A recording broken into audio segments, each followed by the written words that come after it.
Channel کو ابھی تک سبسکرائب نہیں کیا تو ابھی سبسکرائب کریں اور بیل نوٹیفیکیشن کو آن کر لیں تاکہ ہر نئی آنے والی قسط کا نوٹیفیکیشن آپ کو بروقت مل سکے۔ شکریہ۔ جی مما، مجھے بھی ان باتوں کا احساس ہے، اس لیے نامحسوس طریقے سے میں اس کا انحصار خود پر سے ختم کر رہا ہوں، مگر مکمل طور سے میں بھی نظر انداز نہیں کر سکتا۔ اس نے سنجیدگی سے کہتے ہوئے اپنی مجبوری ظاہر کی تھی اور وہ مسکرا دی تھی۔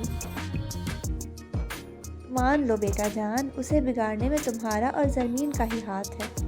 وہ محترمہ آج بھی آدھی رات کو بھی پتہ چلے کہ حنین پریشان ہے تو سسرال سے بہ کے پہنچ جاتی ہیں۔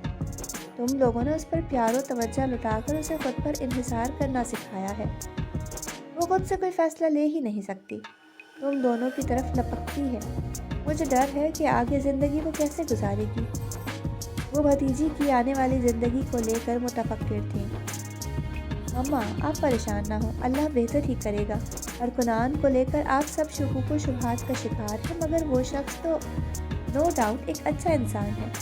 مجھے جب اس کے پروپوزل کا پتہ چلا تھا میں نے تب ہی حمایت کی تھی کہ اس کی نگاہ میں نے حنین کے لیے بہت سچے جذبات دیکھے ہیں، اور جن سے محبت کی جائے ان سے وابستہ لوگوں سے محبت خود بخود ہو جاتی ہے۔ آپ سب دیکھنا کہ کنان ہماری حنین سے بہت محبت کرے گا، اس کا اتنا خیال رکھے گا کہ انشاءاللہ ہمیں حنین کی زندگی پر رشک محسوس ہوگا۔ وہ پر یقین لہجے میں بول رہا تھا۔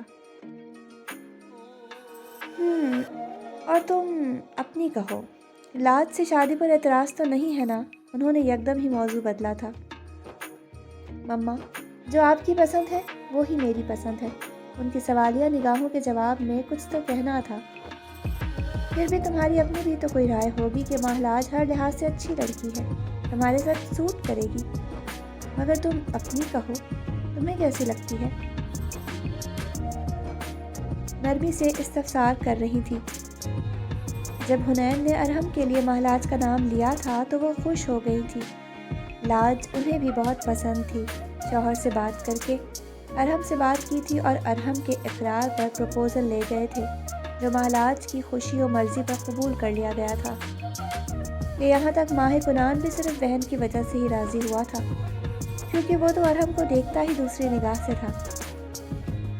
مما، میں فی الحال شادی نہیں کرنا چاہتا، اس لیے میں نے اس بارے میں سوچا بھی نہیں۔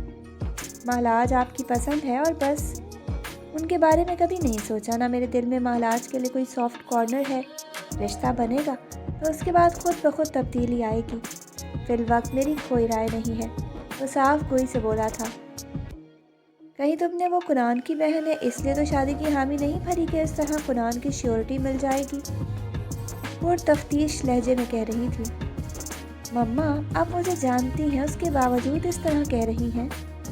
اس نے ماں کو ناراضی بھری نگاہوں سے دیکھا تھا۔ مما، کسی بھی شخص کو عزت دینے اور محبت کرنے کے لیے مجبور نہیں کیا جا سکتا۔ حنین کے لیے وہ شخص خود اپنی وجہ سے مناسب لگا ہے، اور وہ خود اپنی شیورٹی ہے۔ جو میں جانتا ہوں وہ آپ نہیں جانتی۔ اس شخص پر کہیں نہ کہیں بھروسہ ہے مجھے، تب ہی میں نے حنین کو اس رشتے کے لیے اس کے نہ چاہتے ہوئے بھی راضی کیا ہے۔ میں اس سے ڈرا نہیں ہوں، اس کے جذبوں کے سامنے جھک گیا ہوں، اور جب اس کو نینی کے لیے پرفیکٹ مان رہا ہوں، میری حسیات مثبت اشارہ دے رہی ہیں، تو مجھے ضرورت نہیں ہے کہ میں فضول شیورٹیز تراشتا رہوں۔ آپ بس اتنا یاد رکھیے گا کہ مہلاج سے شادی کے لیے میں آپ کی وجہ سے راضی ہوا ہوں، نہ کہ کوئی اور سبب ہے۔ مہلاج کی جگہ آپ کسی اور کو میرے لیے چوز کرتی، میں تب بھی راضی ہو جاتا، اور آپ کے ذہن میں کسی قسم کا شک یا ڈر ہے تو بے شک آپ اس رشتے کو جڑنے سے پہلے ہی تمام سلسلے ختم کر دیں۔ میرے اقرار کی وجہ لاج کا کنان کی بہن ہونا نہیں ہے۔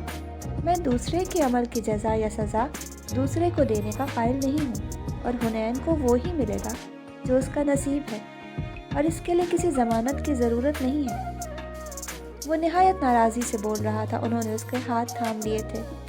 آئی نو مائی سن، بس دل میں شک سا آیا تو کہہ دیا، ورنہ میں جانتی ہوں میرا بیٹا بہت فیئر ہے، ہر رشتے کو فیئرلی نبھاتا ہے، اور بیٹا جان شادی نہ کرنے کے خیالات کو بہت ذہن میں جگہ دے دی۔ تمہاری ضد سے تنگ آ کر ابھی محض منگنی کر تو رہی ہوں، مگر یاد رکھنا کہ رخصتی کے لیے سال سے زیادہ نہیں ٹھہروں گی۔ انہوں نے حق و مان سے اسے باور کروایا تھا۔ وہ محض مسکرا دیا تھا۔ آپ سن رہے تھے سعدیہ عابد کے ناول بند کو باغ کھلنے لگی جانا کی 37ویں قسط۔ اگلی قسط کے ساتھ انشاءاللہ بہت جلد حاضر ہوں گے۔